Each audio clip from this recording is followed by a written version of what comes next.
I'm going to take you on a flip through of my current traveler's notebook with a little fall theme. And I also have some tips for you on how to pick the right traveler's notebook for you. So stay tuned.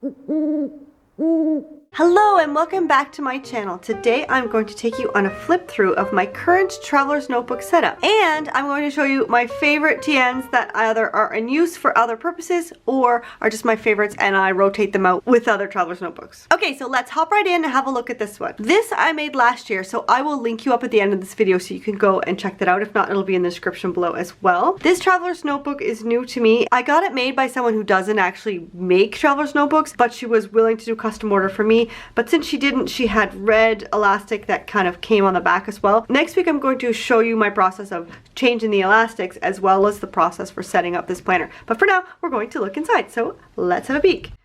I set up the pockets fallish. There's a fox, two foxes. I used orange and turquoise, not only because they're my favorite colors, but they really go well together for fall. This is my Good Morning Good Life planner. In here, I changed the cover again to fit with the style. I'm sticking with this one for now. I did do a video on her brand new planner that just came out, so I will also link that in the description below. But this one fits in my TN, so whether I flip-flop back and forth, I haven't really decided what I'm going to do, how I'm going to do it for the fall, but for now, I wanted this in my traveler's notebook. I just put a few tabs, and there's a pom-pom from my kit. This is PaperHouse. These guys are both PaperHouse. A lot of the stuff is PaperHouse. It's an older collection. It's a couple years older, but they do have a new collection that's even better. Like, it's so beautiful, but with the shipping times right now coming from the States, I'm so tempted, but I'm just gonna stick with the older one that I have for now, because I do have quite a bit left, because I did have a couple extra packs of these, so I'm using one of those. I can tell you where each of these products come from. The washi and the stickers, Fox, are all PaperHouse. These paper clips I've all made myself. This one is from my kit, as well as the post-its and that tab. This is also PaperHouse. Over here, all of these stickers are PaperHouse, as well as the washi, and these two are really old papers that I found in my drawer that I absolutely love, and I've been hoarding for a really long time. And I thought, if I don't use them now, I'm never going to use them. Let me know in the comments below if you remember October Afternoon, and this one is actually Cosmo Cricket. If you remember Cosmo Cricket, then you've been around for a while, so please let me know in the comments below. But I'm not the only one that remembers October Afternoon and Cosmo Cricket. And then inside I just have some of my other spreads. Sometimes I don't even decorate, but I did decorate this one for next week. And again, the process for this will be the video coming next week. Then we just have the rest of the blank pages, back cover, which I didn't decorate as much. And these are from Planner Perfect. I've got two of them in here, and I did used to go through and paint on my pages and do some quotes, and I kind of wanted to get back into that because I found this and it gave me inspiration. So I thought having it in here will give me the inspiration, and just having it at hand instead of having it in another separate traveler's notebook, it would keep me motivated and kind of inspired to keep at it. So that's my hope for the fall, to be more grateful and appreciative in my daily life. And I've also started for the last couple of weeks doing a meditation every morning, and it's called A Journey of Appreciation. And so I thought that I could do it in here, and then I could have this with me. I'm just doing it in a little notebook that I got at Walmart, but I thought if I had a special pretty place, it would be a lot more fun to do that. So I'm going to maybe start doing that in here. And then this one is blank, because it was pretty and I wanted it to be fat, and I really haven't decided on its purpose yet. Maybe a goal book, but the thing is, I start notebooks and then I don't finish them, so I don't want to just pick a topic and just leave it hanging. I may take it out, I may put it back in, I don't know, we'll see. Then at the back it has this really nice big pocket, and I think what I'm going to do is to keep these spare sheets of stickers in the back so that I'll have them on hand as I'm decorating through the fall, and then I can just decorate whenever I need to, like having the washi. These ones are mostly decorative because I want them to look pretty. I do use the washi here and the post-its, but otherwise I can keep all the stuff in here. It looks less pretty, but no one's gonna see it as much as these ones in the front. So this is more function.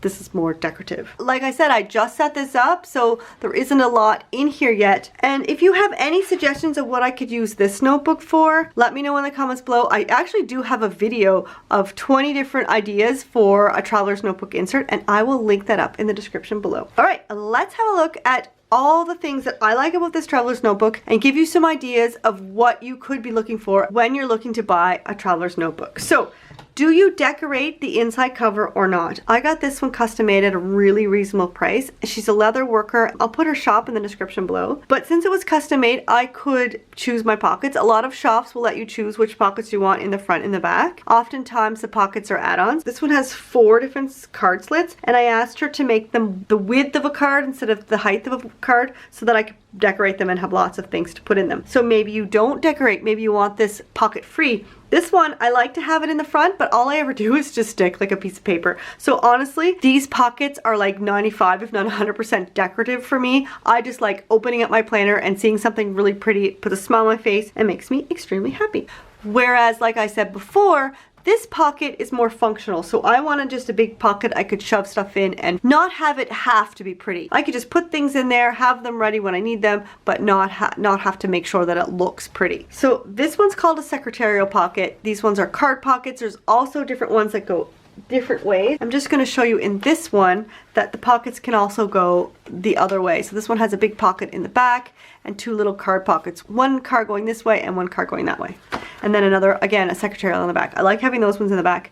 They're really practical. Another thing that this one has that this one doesn't is the pen loop. I find that pen loops tend to be, they just never fit the pens that I use. This is a planner that I take with me shopping, and I'm going to talk about that in a minute. But when almost for everything, I use pencils. So I just put a pencil in here. You can see that it's a lot bigger than the pencil, and the pencil will just fall out. I actually just use the pencil as a bookmark, and then the elastic will keep the book closed and the pen will stay put. So I don't use the pen loop. So when I ordered this one, I knew that I didn't, so I didn't bother getting her to put a pen loop on it. Another thing that I like is actually having a leather traveler's notebook. If it's not leather, then I like to have cloth ones. So I do have some cloth ones. So now I'm going to go into different types of other planners so that you can see this one compared to other ones so that you can make a decision for yourself what kind of traveler's notebook you like. So let's look at a few of my favorite cloth traveler's notebooks.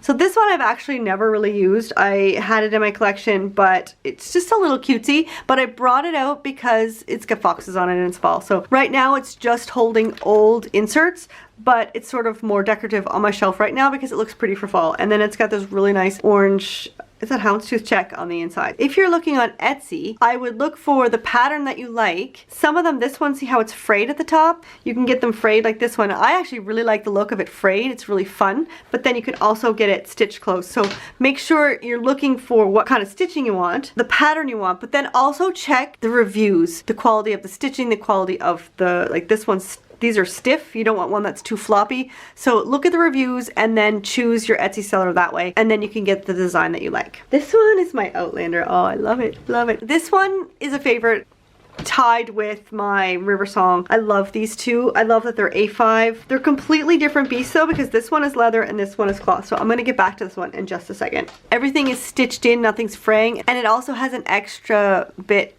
sewed onto the spine. You can see this one doesn't. Neither one of the other ones do. The one thing I don't like about this one is this big, there's Jamie, this big pocket. Like I said before, I like having the card slots so I can decorate it. So this is really hard to decorate for me. So I've got Lollybrock and Jamie sticking out. Claire's there too. She's just kind of stuck in there because you can't, there's no other way to do it. So I just have like a notebook and again, the pretty paper behind. And then I just have, these are just ones, this is my to-do list. These are just some inserts that I have in here. It has the same pocket there. And of course the dragonfly. If you're an Outlander fan, you know about the dragonfly. This is one that I made. But since I'm in the Good Morning Good Life planner, this is the right size for that, so that's why I'm using this one and not this one or this one. This, I need to change the elastic on this, and if you want to know how to change the elastic, wait till next week because I will show you how I'm changing this one. This one has no pockets, and I kind of regret it, but it was one of the first traveler's notebooks that I bought, so I just kind of went with no extras, but I still absolutely adore it. And you can add pockets to your traveler's notebook, and I have a video for that as well, and I'll put that in the description below. So this is what I call my bullet journal, and I haven't really put anything in it besides this one in, I think, this last year, but it's just a fun book for me to basically scrapbook. But yeah, that's holding that for now. But when I do use the A5, usually it's a commit 30 I'll put in these. When I'm using the commit 30, which is A5, I use the printables and not the Good Morning Good Life, then I will put them in either one of these two. Another thing to look for when you are looking to buy a traveler's notebook is the holes. So this one has eyelets. You can see there's an eyelet around each hole. You can't really see that one. I'll show you these ones. There's an eyelet around each hole to make it a little bit more solid. Now, most of the times you're going to see these on the cloth ones because they're the ones that are going to take the wear and tear more with a hole than the leather. This one has 3 holes across the top, 1 here, and 3 holes across the bottom. This one has 2, you can't really see, but there's 2 holes across the top, 1 in the middle, and there you can see better, there's 2 holes on the bottom. That all depends on how wide you want your spine. This spine can be a lot wider than this one, but this one has holes going this way, which I really don't like because then on the inside, I'll show you, you have the elastics having to go up from this bottom hole into the inserts, and that has a lot of wear and tear. Let me show you this one. It can pull on the top of the insert. So if it's just a pocket or something that's not quite as sturdy as an insert with a lot of pages, it can have a lot of wear and tear. I try and make sure that I have 2 holes side by side. I don't really have a preference between 2 holes or 3 holes. This will give me a wider spine. I like a big fat TN. Either way is fine for me. The only difference is on the inside. Here you can see that I have 2 strings coming from this one from this one, and 1 from this one. On this one, I have 2 elastics coming from each hole. One last thing I want to talk about is the difference of leather. This one I find it's kind of flopsy. It's great when there's a lot of books in it, but when it's on the empty side, it can get a bit floppy. This one is really stiff. It's a lot thicker leather. You can see it here. So you really need to decide if you want something that's thicker. This is also suede and this is smoother. Those are personal preferences as well. You also want to know how strong or stiff you want your leather to be. These other 2 are also more of a stiffer leather compared to this guy. It's quite floppy. Next up, I'm going to show you each of those TNs a little bit closer so you can get a good look now that I've gone through most of my tips. So this is my current one that I'm using on a daily basis. This is my River Song from Falcon Travelers, and like I said, and you saw the inside of that one already. These next 2 are both Chic Sparrow, and they will stamp the back of theirs. This is faded. It's almost red. It used to be this pink color, but I take it with me a lot and it's had a lot of wear and tear. Like I said before, I take it with me to get when I get groceries, and I'll add my list to these little inserts, and these are also planner perfect. I'll stick any coupons or anything I have in here or in the back, and I just cleaned out some old ones, so that's why it's empty. This one I set up as a traveler's notebook a long time ago, and I really like the way I set it up, so I just kind of left it. Yeah, this is from actually 2 Novembers ago, but I really liked it and I haven't really used it. I don't have a purpose for the size. It's a little small, but it's just so pretty that I usually just leave it out. So that's it for the leather. Let's move on to the cloth ones. This one was, like I said, an Etsy seller. It's just sort of pretty, and like I said, it just sort of sits on my shelf and it makes me smile when I look at it. Here's my Outlander one again. This one is a cake dory. She used to make them a lot before, but she stopped a while ago. It's kind of old, but I still really like it, and it stays on my shelf as well. There's no pockets or anything on the inside. I just have a couple notebooks in there that I use for note taking, and this elastic also needs to be changed. And like I said, if you have a notebook that needs the elastics changed, next week I will show you how I've changed these ones. Here I've listed a few of the videos that I mentioned in this video, so you can click on those and have a look. If you like this video, then don't forget to subscribe and hit that notification bell so you don't miss any videos that I have coming up. And don't forget, next week I've got the one where I'm changing the elastics and doing the process for this setup. And also don't forget to give me a big thumbs up. You can subscribe here by clicking on my little face. Here are 2 more videos that I think you will like. Have a fantastic day and happy planning.